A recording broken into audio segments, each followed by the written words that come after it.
think to take any videos at first, so I just took some pictures kind of the beginning process. I hadn't got my camera set up yet, but then I got to work. So I started with those scrap pieces and I painted them a little bit to fit with the color of Rocket, my dog, and then I started collaging all of them in place. I can tell you this is like so therapeutic for me.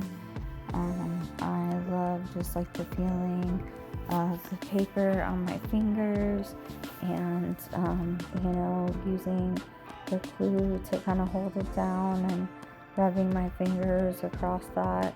I'm not sure if it's something to do with my sensory issues, my neurodivergencies, but I just love the feeling of collaging with my hands. It's just so comforting to me, and I guess the stimulation of all of the feelings of the different textures and everything, very pleasing to me. So, and this was the first collage that I have done in this style. I've done a lot of random kind of abstract collages throughout my life, mixed media collage pieces, but I have never tried to do anything realistic.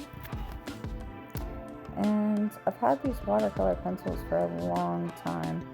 Didn't really know what to do with them. I've tried using them before and didn't really have much luck, but man, I was very happy with the outcome of those eyes, especially when you actually see them on the portrait. It looks just like my dog, and it makes me so happy that I was able to capture all that emotion in his eyes. Now I'm just working on the blanket that he's laying on. I'm trying to cover up some of that tape as well.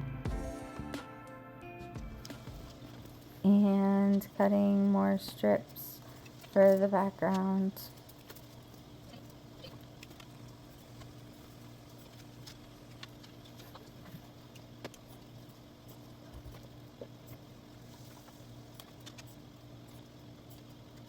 I decided to leave the sound in for this because it is just so comforting to me.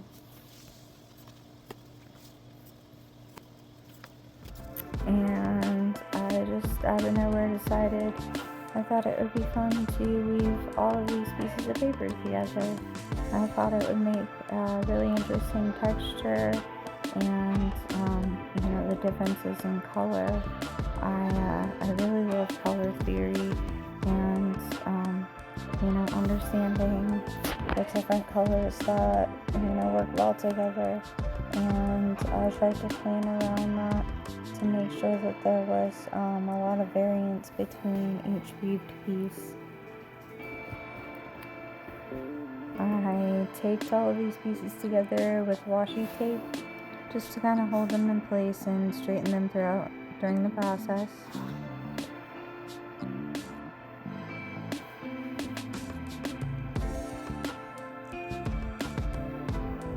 And there is the finished weaved piece. Now I'm tacking it all down with some glue. It is the same solution I used earlier, just some craft glue and water mixed together.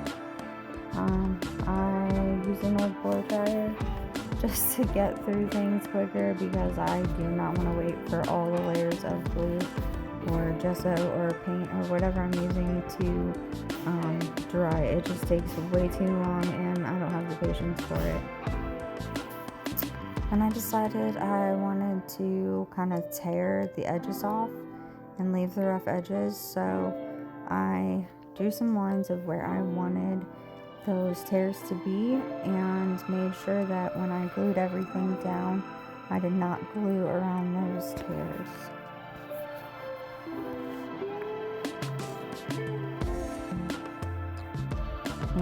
what it looked like after it was fully glued. And now I'm going to rip along those lines right there.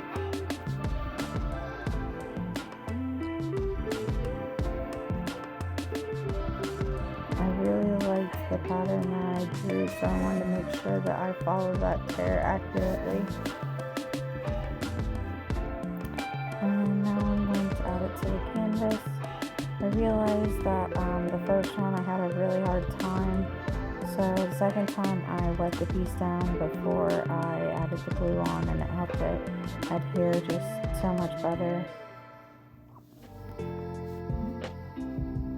And then I kind of finished the background a little bit, weave some more pieces together and a lot more gluing.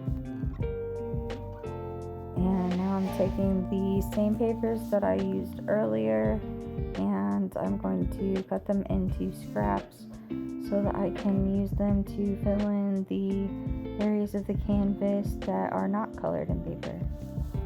I wanted to add some shadows to them first, and then I added them in the spaces on the collage that were still showing. And I just love the colors that I picked out. I feel like they work so well together.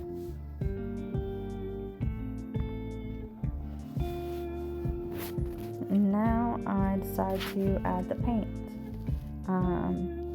First I start off with some light washes, but I continue to add on more and more washes throughout the painting.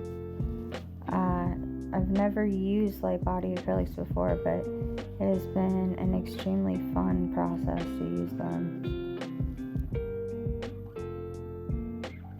I love the fact that I can layer them all up like this.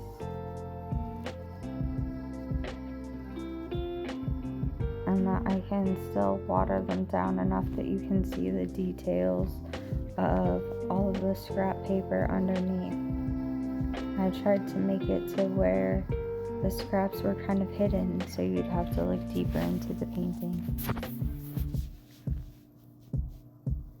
And we're about finished here. I think it is starting to look really, really good at this process. Really proud of the eyes and how they turned out. As you can see, there's still a lot of detail showing through the scraps of the paper, and I definitely wanted that effect. Now I'm just kind of adding a bit more details to his face. He has a ton of little freckles everywhere. I know that they call them ticks, but I love to call them his freckles. I just think they are so cute on him, so I had to make sure that I added all of those freckles onto his face.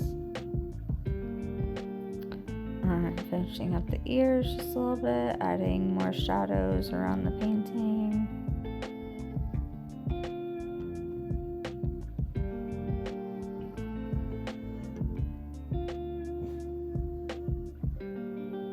And now I am just using a white with a lot of water to wash out some of those spots, because on his face they are more grayish, they are mixed in with the white, so I wanted to give the same effect that his fur has, with the black and white kind of stained together and faded together. And then I wanted to add tiny little fur details around the edges to show all of his tiny little fuzziness, because he is such a little floof ball.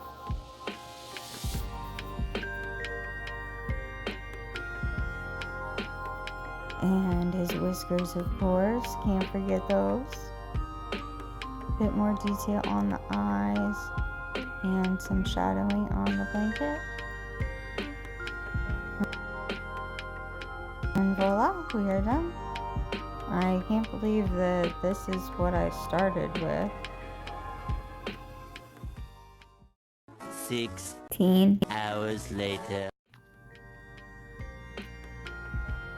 I just love the detail on this. I feel like it turned out so well. I love the little spots on his face. It's very reminiscent to his actual spots. If you can see, I use, vintage papers from old books. I use junk mail. I use scrapbook paper. Anything with a really cool design, because I want it all that to show through. I feel like that's what makes it so special. It's all the little tiny details, but when you look at it from afar, you can see his beautiful face.